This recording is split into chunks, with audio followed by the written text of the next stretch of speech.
Dan Hooker is a true BMF. As we all know, RDA pulled out of Islam Makhachev's fight, which is scheduled to be on October 30th in Abu Dhabi. Fighters did not want to jump on that opportunity. I mean, Islam Makhachev is too scary, is too risky to fight this guy. You do not look good when you fight him because of his style, and the fight is in Abu Dhabi in enemy territory. Fighters will at least need proper time to face this guy. But Dan Hooker did not care about any of that. Dan Hooker, who's not only a ranked contender, the guy just fought a week ago. He's taken the fight on a 1-month notice in enemy territory without even going back to his home country. He stayed in the United States so he can avoid the whole lockdown thing, and the training camp he had for his previous opponent was against a striker in Nasrat Haqparast. He's fighting a complete opposite style with very little time to prepare for it against one of the scariest guys in the entire division. This is one of the most BMF moves a fighter has made in recent memory. I mean, the BMF champion himself hasn't really done much lately, so man, Dan Hooker might take that belt, especially if he goes and wins this fight. Can you imagine? Dan Hooker beats Islam Makhachev on short notice like this. Now, how likely do I think that Dan Hooker is going to win this fight? Not likely at all, man. I think Islam Makhachev might dominate Hooker, to be honest here, but my respect for Dan Hooker has gone through the roof for this. I mean, he's been one of the most respected athletes in the entire UFC for a couple years now, and only for him to do this? Most fighters even under Makhachev's ranking would not risk their own rank taking a fight like this. It's not that Dan Hooker doesn't care, he just looks at this as an opportunity for him to beat Islam Makhachev, and if he goes and beats that guy, he'll get himself very close to a title shot. And not only Dan Hooker, we gotta give Islam Makhachev some props here too. He did not have to stay on the card and take a short notice replacement. Even though Dan Hooker is higher ranked than Rafael dos Anjos, he's number 6 compared to RDA's number 8, but there is a bit of risk for Islam to take a short notice fight like this. It's not as much of a risk as it is for Dan Hooker, because Hooker is facing a completely different style compared to what his training camp was prepared for. Islam was preparing for RDA, who, even though his stature is different physically, he's very different than Dan Hooker, but his style is at least somewhat comparable. This fight is also going to be on the stacked UFC 267 card, headlined by Jan Blachowicz versus Glover Teixeira, Piotr Jan versus Corey Sandhagen, got Magomed Ankalaev versus Volkan Oezdemir on the card, Hamza Chimaev versus Li Jingliang, and a bunch of other extremely fun fights over there in Abu Dhabi, which is known to have one of the best crowds for any UFC fight. I mean, they're not going to go out there and boo Dan Hooker, they're going to praise him as well, especially for his efforts to take on Islam Makhachev on such disadvantageous odds. So it's going to be a great environment for the fight as well. But the thing is, man, I don't see Dan Hooker defending the takedowns.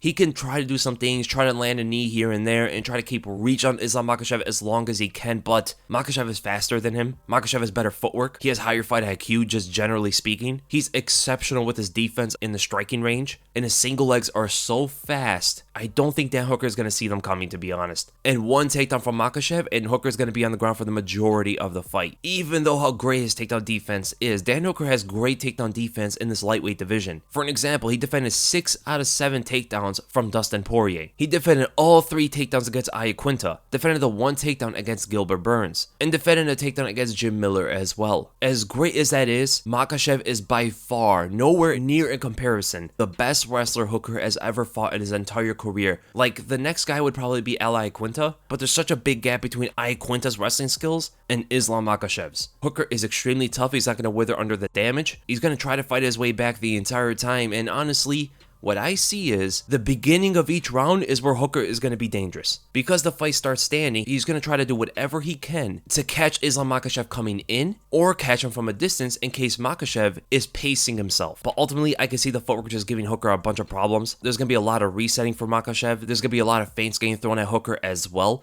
And I would not even throw out the possibility of Islam Makhachev catching Dan Hooker multiple times on the feet. Not hurting him, not knocking him down, not rocking him, but getting in some good body kicks, some overhands, and some hooks, and mixing that up with his takedowns as well, making it a very difficult fight for Dan Hooker. So the odds I give Hooker of winning this fight is probably like anywhere from 20 to 30%, if I'm going to be honest here. I believe the winner of this fight should get a top 5 opponent for sure. Maybe the loser of Justin Gaethje versus Michael Chandler, or they could fight if Beneil Dariush is going to be fighting anybody. I don't think he wants to sit out while everybody else is competing. Or they could fight the loser of Oliveira versus Poirier. Any of those fights would be amazing for either Islam or Hooker.